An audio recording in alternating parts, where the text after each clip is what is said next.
జరుగుతున్నాయి. కర్నూలులోని కోడుమూరు దగ్గర ఈ రోడ్డు ప్రమాదం జరిగింది. హర్యానాకు చెందిన ప్రైవేట్ ట్రావెల్స్ బస్సు ఒకటి బోల్తా పడింది. ఇందులో 2 మృతి చెందారు, 20 మందికి పైగా గాయపడ్డారు. క్షతగాత్రులందరినీ కూడా కర్నూలు ప్రభుత్వ ఆసుపత్రికి తరలించారు. హైదరాబాద్ నుంచి బళ్లారు వెళ్తుండగా ఈ ప్రమాదం జరిగింది. బస్ డ్రైవర్ నిర్లక్ష్యమే ప్రమాదానికి కారణంగా గుర్తించారు.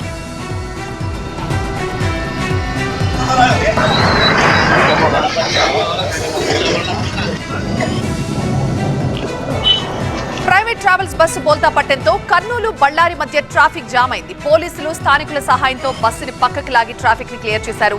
క్షతగాత్రులంతా కూడా కర్నూలు ప్రభుత్వ ఆసుపత్రికి తరలించారు. ప్రమాదానికి బస్ డ్రైవర్ నిర్లక్ష్యమే కారణమంటున్నారు పోలీసులు.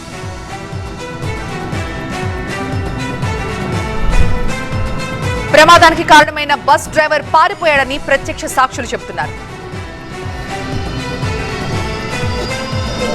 ఏం జరిగిందమ్మా?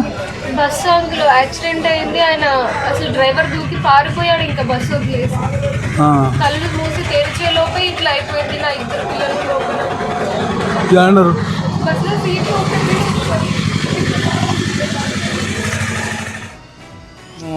11:45 స్టార్ట్ చేసాము అక్కడ నుంచి. సో మార్నింగ్ 4 o'clock జరిగింది ఇన్సిడెంట్. వెళ్ళి ఇది ఉంది కదా ఇన్స్ట్రక్షన్ లేన్, దాన్ని వెళ్ళి గుద్దేశారు. డ్రైవర్ వాళ్ళందరూ వెళ్ళిపోయారు, వాళ్ళు ఎవరు లేరు.